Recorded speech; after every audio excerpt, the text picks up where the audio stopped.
सुबह होते ही अनिकेत ऑफिस के लिए निकल गया। उधर से जल्दी लौटा। उधर से लौटते वक्त बुढ़िया की दुकान पर गया। अम्मा 2 प्लेट कढ़ी चावल पैक कर दो। बुढ़िया के साथ साथ वहां पर जितने लोग कढ़ी चावल खा रहे थे सभी लोग अनिकेत को और बुढ़िया की दुकान से कढ़ी चावल पैक करवाकर घर लौट आया।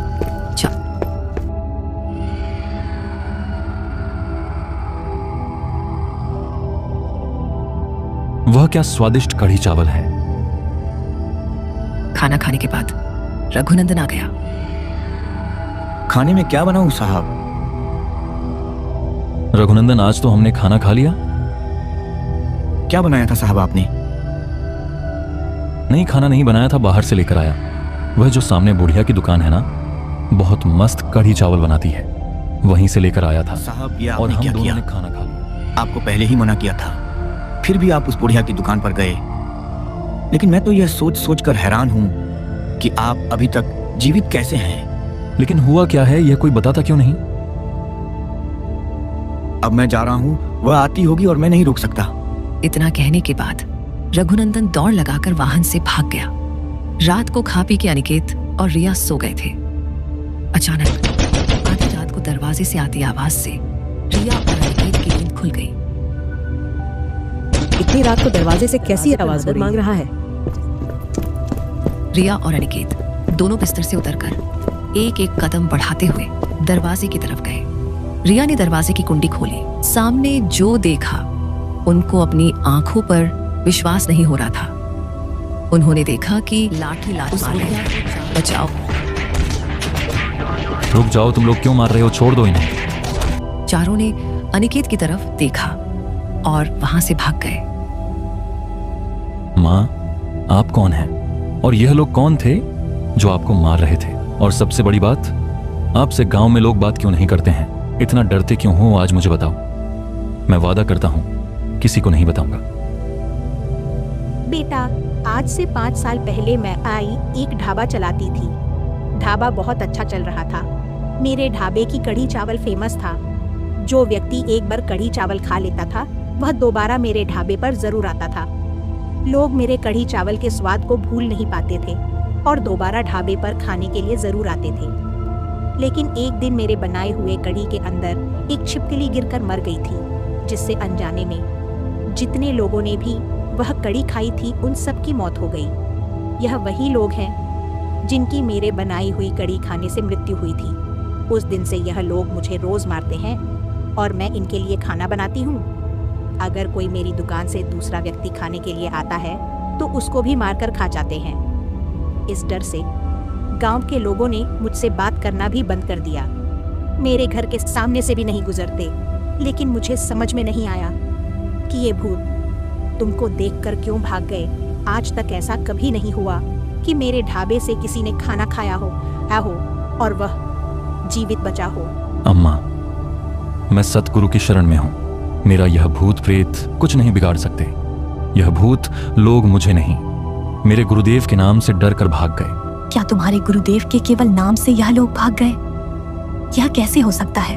सतगुरु जो चाहे सोकर ही 14 कोट दूत जमड़ रही ऊत भूत जम तिरास निवारे चित्रगुप्त के कागज फारे। बेटा, मेरी मदद करो। अगर मैं घर गई तो मुझे भूत मार डालेंगे।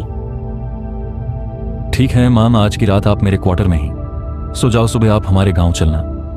मेरे गुरुदेव के पास, वही आपको कोई रास्ता बता सकते हैं। अनिकेत और रिया अम्मा को लेकर गांव जाने लगे। जैसे ही वह घर से निकलते हैं धीरे धीरे अजीबो आवाज आने लगी। अम्मा, डरो मत, मैं परमात्मा के शरण में हूँ। अम्मा, बेटा, आप क्या डरो भूत मत। हमारे पीछे ही? आने दो हमारे पीछे, यह हमारा कुछ नहीं कर सकते। और अनिकेत सतनाम का जाप करता है और जैसे ही वो सतनाम का जाप करता है और भूत उन्हें मारना तो चाहते हैं पर कुछ कर नहीं पाते। भाई, ये सब क्या देख रहा? वो पता नहीं इनकी रक्षा कौन कर रहा है। हम इतने शक्तिशाली होकर भी कुछ नहीं कर पा रहे। चलो देखते हैं यह अनिकेत कहां और तक जाते अम्मा हैं। कबीर परमात्मा के पास पहुंच गए और उन्हें अपना सारा हाल बताया। यह है सब तो बेटा इस लोक में आम बात है। इसी तरह न जाने कितनी ही आत्माओं को काल कष्ट पहुंचा रहा है। अम्मा को भी प्रथम उपदेश देते हैं और कहते हैं, बेटा इस नाम का जाप करते रहना और मेरी बताई हुई भक्ति मर्यादा में रहकर करना। कोई भी आपदा तुम्हें छू नहीं सकती। जब तक इस लोक में सत भक्ति करते रहोगे तो यहाँ भी सुखी रहोगे और अंत समय में तुम्हें मैं सतलोक ले जाऊंगा, जहाँ कोई दुख है, ना कोई कष्ट है, ना कोई पीड़ा है, और वहां आपको मैं अमर शरीर दूंगा। ये सुनकर अम्मा खुश हो जाती है और परमात्मा को दंडवत प्रणाम करके वह दोनों वहां से अपने घर की तरफ वह आत्मा छुपकर देख रही थी और आपस में फुसफुसाते हैं। अच्छा, तो ये सब इस बाबा का करा धरा है। अब हमें इस बाबा को ही रास्ते से हटाना होगा, तब जाकर हम उन दोनों का मांस खा पाएंगे। हाँ, आप सही कह रहे हो। चलो फिर। वह कबीर परमात्मा को मारने की कोशिश करते हैं और यह सब देखकर कबीर परमात्मा हंसने लगते हैं और कहते हैं, बच्चों आप लोग काल के इतने अधीन हो गए कि अपने मालिक को भी नहीं पहचान रहे हो। फिर कबीर परमात्मा उन्हें सत्संग के माध्यम से जीवन के चक्कर के बारे में समझाते हैं और सतलोक के बारे में विशेष ज्ञान देते हैं। फिर उन आत्माओं के उत्सुकता और बढ़ जाती है। अपने जन्मों का परमात्मा का ज्ञान सुनकर सभी भूत रोने लगते हैं। परमात्मा हमें सतलोक ले चलिए। परमेश्वर कबीर साहिब उन भूतों को सतलोक ले जाते हैं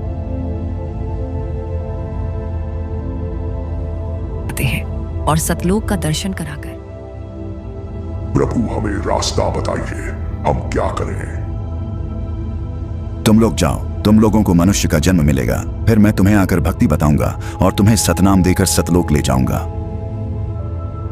हमारे सभी भगत भाई बहनों से हाथ जोड़कर निवेदन है, जिन्हें आज के समय में मनुष्य का जन्म मिला है और परमात्मा की भक्ति मिली है, वो इस भक्ति को हल्के में ना लें और परमात्मा की भक्ति आज जीवन मर्यादा में रह के करते रहे तो वो निश्चय ही सतलोक जाएंगे। और जिन्हें अभी यह भक्ति नहीं मिली है और मनुष्य का शरीर भी है और भक्ति नहीं कर रहे हैं, उनसे हमारी हाथ जोड़कर प्रार्थना है, ये विलंब संत रामपाल जी महाराज से नाम दीक्षा ले और अपने मनुष्य जन्म का कल्याण करवाए। हम तो हमारा दुर्भाग्य था जो हमने ये मनुष्य जन्म गवा दिया और भक्ति नहीं कर पाए। परमात्मा ने हमें वचन दिया है, फिर किसी जन्म में हमें मनुष्य का जन्म प्राप्त होगा, तब जाकर हम भक्ति करेंगे और परमात्मा फिर हमें सतलोक लेकर जाएंगे।